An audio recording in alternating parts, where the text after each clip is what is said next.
بالله السميع العليم من الشيطان الرجيم. بسم الله الرحمن الرحيم. الحمد لله الذي هدانا لهذا وما كنا لنهتدي لولا أن هدانا الله. لقد جاءت رسل ربنا بالحق والصلاة والسلام والتحية والإكرام على الأنبياء والمرسلين، لا سيما أفضلهم وخاتمهم البشير النذير السراج المنير، سيدنا ونبينا وشفيع ذنوبنا إن شاء الله أبي القاسم محمد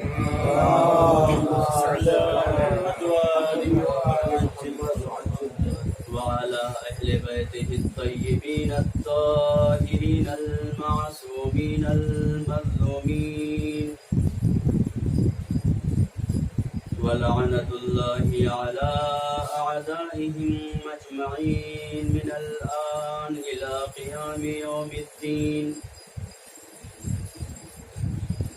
أما بعد، فقد قال إمامنا الصادق عليه الصلاة والسلام: من أراد الله به الخير قذف في قلبه حب الحسين وحب زيارته، ومن أراد الله به السوء قذف في قلبه بغض الحسين وبغض زيارته. صلوات بر محمد وآلہ.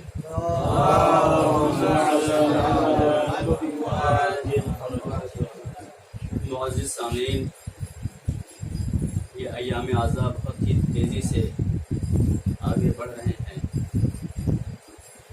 اور کل یوم عاشورہ کل ارض کربلا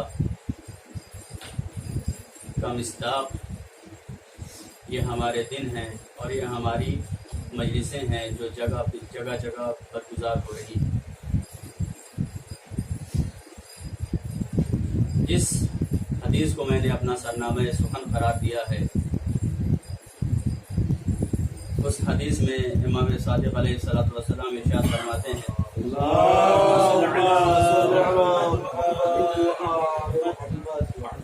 من اراد اللہ بہ الخیر، اللہ جس کے لیے نیکی کا ارادہ کرتا ہے،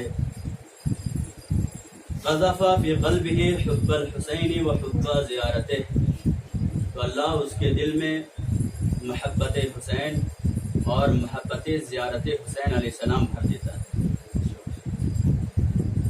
اور دوسرا پہلو، ومن اراد اللہ بہ السوء، اللہ جس کے لیے برائی کا ارادہ کرتا ہے، قذف فی قلبہ بغض الحسین و بغض زیارتہ، اس کے دل میں بغض حسین اور بغض زیارت حسین دونوں بھر دیتا ہے. اور اس حدیث کے سلسلے میں مسلسل میں گفتگو کر رہا ہوں. خدا کا شکر ہے کہ خدا نے مجھے اس سعادت سے سرفراز کیا ہے کہ میں زہرا کے بیٹے کا ذاکر ہوں اور ایک ادنا سا خادم ہوں. خدا سے میں ہمیشہ یہ دعا کرتا ہوں کہ اللہ تمام ذاکرین کو، تمام خطباء کو وہ توفیق اور وہ سعادت عطا کرے کہ ممبر کے حق کو آ کر کے ادا کریں، کھلواڑ نہ کریں. عزیزان محترم، وہی دعا سب سے پہلے میں اپنے حق میں کرتا ہوں کہ شہزادی مجھ سے راضی ہو جائیں، اللہ مجھ سے راضی ہو جائے، بس ہمارے لیے بہت ہے. اس حدیث کی روشنی میں یہ غالباً چوتھی میری تقریر ہے، اور مسلسل بعنوان شرح زیارت جامع کبیرہ میں تقریر کر رہا ہوں، کچھ گفتگو آپ سے کر رہا ہوں، مباحثہ کر رہا ہوں. عزیزان محترم، یہ وہ شرح ہے، شرح زیارت جامع کبیرہ، کہ جس کے سلسلے میں شیخ صدوق علیہ الرحمہ نے من لا يحضره الفقیہ میں، اور شیخ توسی نے اپنی کتاب تہذیب الاحکام میں اس زیارت کو ذکر کیا ہے، اور یہ زیارت میں مسلسل عرض کر رہا ہوں کہ سندن و متنن تمام زیارات میں سب سے افضل اور سب سے بہترین زیارت زیارت جامع کبیرہ۔ عزیزان محترم، جہاں پہ شیخ صدوق نے ایسے راویوں سے روایت تک نقل نہ کی ہو کہ جو غالی ہو، اس شیخ صدوق سے یہ بات بعید ہے کہ وہ ایسی زیارت نقل کر دے جس میں غلو پایا جاتا ہو۔ نتیجہ یہ نکلتا ہے کہ یہ عین حقیقت ہے، یہ غلو نہیں ہے۔ زیارت جامع کبیرہ عین حقیقت ہے، اس میں کوئی غلو نہیں ہے۔ اور ہماری گفتگو کل کے جلسے میں آپ حضرت سلام بھیجتے ہوئے آگے بڑھائیں تاکہ بعد میں آنے والوں کو کوئی تکلیف نہ ہو۔ آ جائیں حضور ہستیاں، آ جائیں سلوات بھیجیں محمد والے محمد۔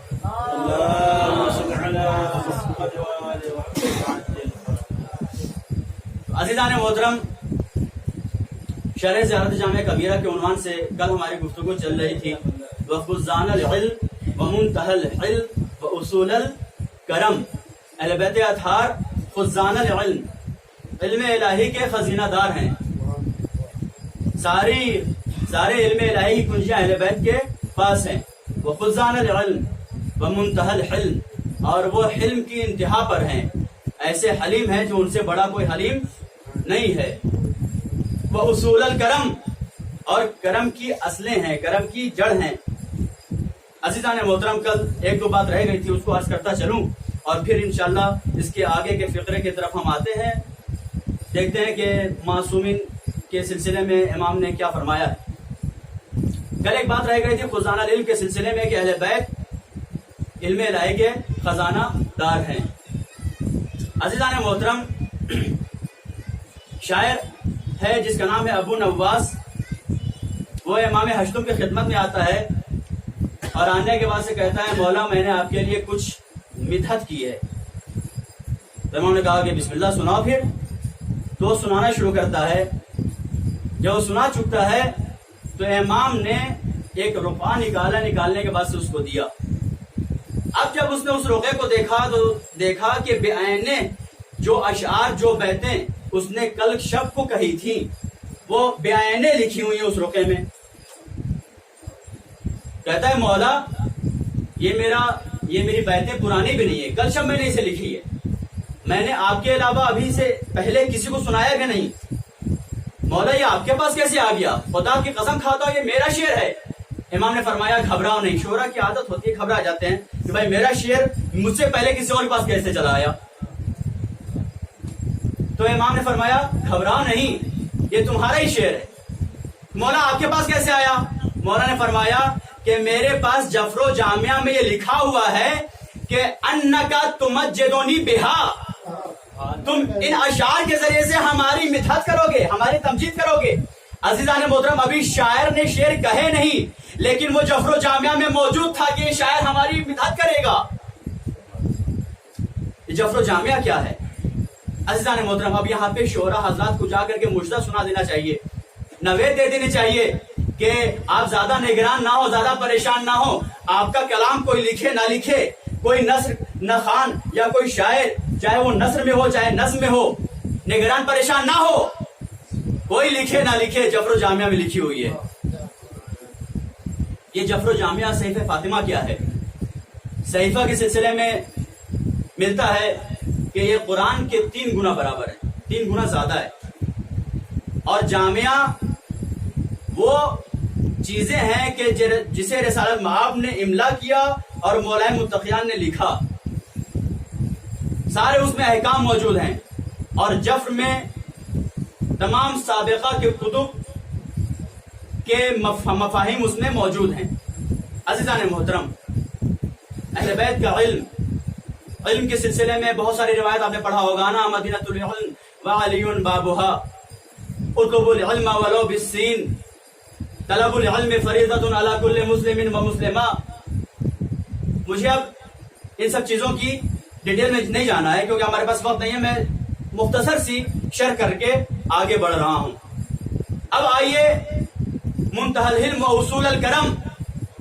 کرم کے سلسلے میں نے کل ذکر کیا کہ اہل بیت کا کرم ہر جد و سخا کرم نہیں کہلاتی، بلکہ صرف اور صرف وہ جد و سخا کرم کہلاتی ہے کہ جس کے مقابل میں کوئی عوض نہ لیا جائے. عزیزان محترم، خداوند عالم نے ان ہستیوں کو ان منفقین کا، انفاق کرنے والوں کے لیے نمونہ عمل بنا کر کے بھیجا اور انہوں نے انفاق کیا. آپ غور کریں کہ جہاں شہزادی نے روٹیاں بنائی اور روٹیوں کے اوپر سورہ دہر نازل ہوا، دوسری طرف روٹیوں کی قیمت کیا ہوتی ہے؟ ایک معمولی قیمت. دوسری طرف مولائے متقیان نے رکوع کے عالم میں انگشتر مبارک کو انفاق کیا. اب اس انگشتر کی قیمت زیادہ ہے، بہت ہی بیش قیمت انگشتر تھی وہ جس کو مولا نے انفاق کیا. تو دونوں کا تال میل آپ دیکھ رہے ہیں، کہاں ایک قیمتی انگوٹھی ہے اور کہاں نانے جمی ہے، کہاں 5 روٹیاں ہیں، لیکن روٹیوں کے اوپر پورا سورہ دہر نازل ہوتا ہے اور انگشتر کے اوپر ایک آیت نازل ہوتی ہے. عزیزان محترم، خدا نے نہ انگشتر کو زیادہ اہمیت دی، نہ روٹیوں کو کم یعنی کہ کم نگاہی سے دیکھا. اس کی عزت خداوند عالم کی نگاہوں میں کم نہیں ہوئی. دونوں کی قیمتیں ایک برابر. خداوند عالم یہ تو سمجھانا چاہتا ہے. کیا خدا فرما رہا ہے؟ لن تنالوا البر حتى تنفقوا مما تحبون. تم بر تک نہیں پہنچ سکتے ہو جب تک تم اپنے محبوب شے کا انفاق نہ کرو. وہاں پہ روٹیاں محبوب ترین تھی تو روٹیاں دے دی گئی، یہاں انگشتر محبوب تھی تو انگشتر دے دی گئی. صلوات بر محمد و آل محمد.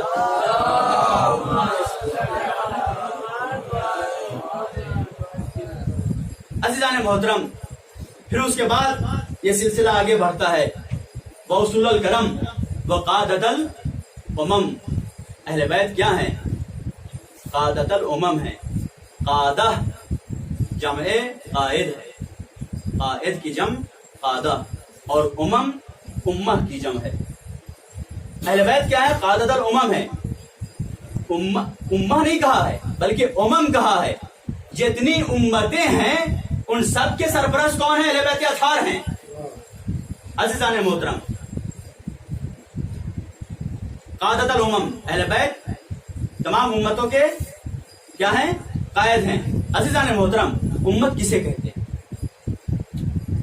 امت کیا جماعت کو کہتے ہیں؟ کیا گروہ کو کہتے ہیں؟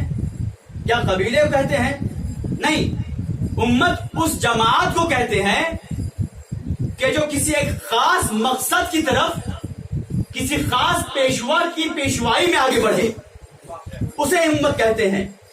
اگر اس امت کے معنی کے تناظر میں دیکھیں تو امت اسلامی کہلانے کے حقدار صرف اور صرف ہم ہیں. ہم سے زیادہ سزاوار کوئی اور نہیں ہے، کیونکہ 1400 سال سے لے کر کے آج تک صرف ہم ہیں جو ایک امام اور پیشوا کی قیادت میں آگے بڑھ رہے ہیں. ہمارے علاوہ کوئی نہیں ہے. ایک صلوات بھیجیں محمد والے محمد.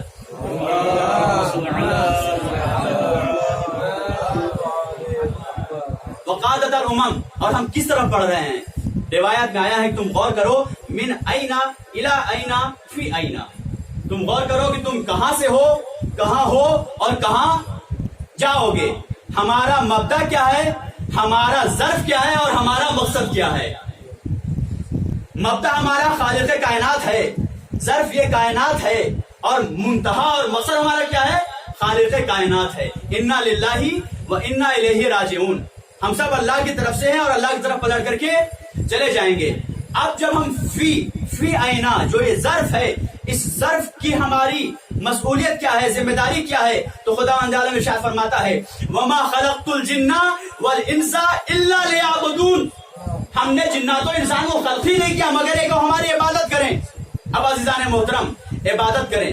خداوند عالم نے ہمیں صرف الا لیعبدون، ہم صرف اور صرف عبادت کے لیے خلق کیا ہے. اب آپ یہ بتائیے کہ ہم کتنے عبادت کرتے ہیں؟ جو بہت زیادہ نمازی ہو، پنجگانہ نماز کا پابند ہو، تو اس کی 24 گھنٹوں میں سے آپ 1 گھنٹہ نکال لیجئے. 1 گھنٹہ زیادہ وہ عبادت نہیں کرے گا، بچے 23 گھنٹہ. خداوند عالم نے انسان کو صرف اور صرف عبادت کے لیے خلق کیا تھا. اس نے تو 1 گھنٹہ عبادت کیا. روزے مہینے میں 1 بار آتے ہیں, سال میں 1 بار آتے ہیں, ٹھیک ہے, سال میں 1 بار آتے ہیں.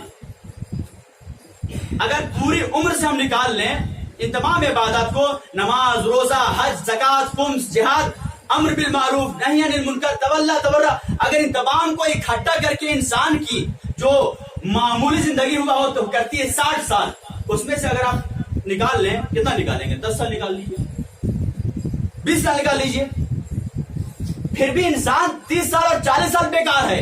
خداوند نے ارشاد فرمایا وما خلقت الجن والانس الا لیعبدون, میں نے انسان اور جنات کو خلق نہیں کیا مگر یہ کہ وہ عبادت کریں. یہ اس وقت صحیح تھا کہنا کہ جب انسان عمر کے اکثر اوقات عبادت میں بسر کرے, اکثر اوقات عبادت میں گزر کرے, لیکن ہم یہاں دیکھ رہے ہیں کہ اکثر اوقات انسان کے جو ہے عبث اور لہو و لعب میں بسر ہو رہے ہیں.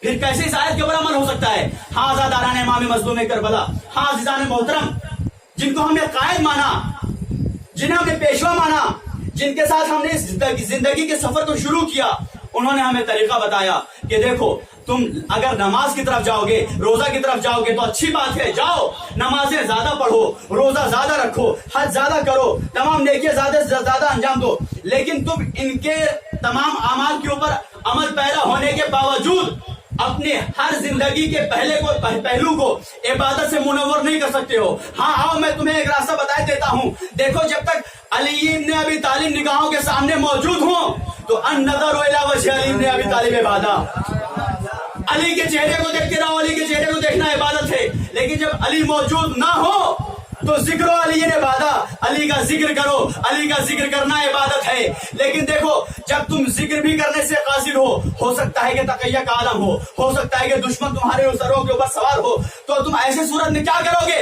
حب علی عبادت, علی کی محبت کو دل میں رکھو, یہی عبادت ہے. صلوات پر محمد والے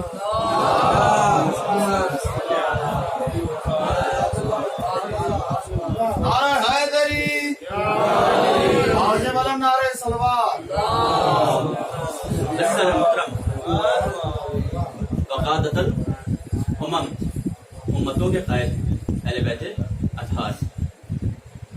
اب یہاں پہ قائد اور امام کی ضرورت اور کیوں وہ ضروری ہے. امام بھائی کوئی کہہ سکتا ہے کہ میں امام کو کیوں مانوں, امام کو ماننے کی ضرورت کیا ہے؟ یہی وجہ تو ہے کہ ہمارے علاوہ کوئی اور امام کو نہیں مانتا. لیکن ہشام بن حکم نے بہترین دلیل دی ہے تمام دنیا کے لیے, اور یہ دلیل تمام منکرین امامت کے اوپر تماچا ہے. ہشام بن حکم مختصر کر کے بیان کر رہا ہوں. ہشام بن حکم امام صادق علیہ السلام کے بہترین صحابیوں میں سے, بہترین جلیل صحابیوں میں سے, جلیل القدر صحابیوں میں سے تھے. ان کا مناظرہ ہوا تھا عمرو بن عبید کے ساتھ مسجد بصرہ میں. خود ہشام بن حکم کوفہ کے رہنے والے تھے. امام کیوں ضروری ہے توجہ کریں, آپ کے ساتھ پڑھ چکے ہوں گے مگر بس ثواباً میں اس کو ذکر کر رہا ہوں. اصول کافی میں یہ روایت موجود ہے کہ ہشام بن حکم کہتے ہیں کہ مولا میں نے سنا کہ عمرو بن عبید جو ہے بصرہ کی مسجد میں جو ہے خطبہ دیتا ہے, اور وہ اہل بیت کا ماننے والا تو تھا نہیں. میں نے سوچا کہ جا کر کے اس سے مناظرہ کروں, اس سے بات کروں. میں کوفے سے نکلا, بصرہ پہنچنے کے بعد سے جمعہ کا دن تھا, اور یہ عمرو بن عبید ممبر کے اوپر خطبہ دے رہا تھا. میں لوگوں میں جگہ بناتے ہوئے وسط مجمع میں پہنچا, اور وہاں پہ جانے کے بعد سے میں نے کہا کہ اے عمرو, اگر تیری اجازت ہو تو میرے بھی کچھ سوال ہیں, میں پوچھ لوں. تو اس نے کہا کہ ٹھیک ہے پوچھو, کیا ہے تمہارے سوال ہیں؟ تو عمرو کہتے ہیں الک عین, کیا تیرے پاس آنکھ ہے؟ تو اس نے ہنس کر کے مذاق اڑانے کے انداز میں کہا یہ کیا بچکانہ سوال ہے, شخصیت دیکھو اور سوال دیکھو, تم شخصیت دیکھ کر کے سوال کرو. تو جناب ہشام نے کہا کہ نہیں, میرے سوال ایسے ہی ہوا کرتے ہیں, اگر تم کو جواب دینا ہے تو جواب دو وگرنہ کہہ دو. کہا کہ ٹھیک ہے پوچھو. کہا الک عین, کیا تیرے پاس عین ہے, آنکھ ہے؟ کہا نعم, ہاں ہے. ماذا تفعل بہ, تو ان آنکھوں سے کیا کرتا ہے؟ کہا انظر المناظر بہ, میں اس سے مناظر کو دیکھا کرتا ہوں. کہا کہ اچھا, میرا دوسرا سوال الک اذن, کیا تیرے پاس کان ہے؟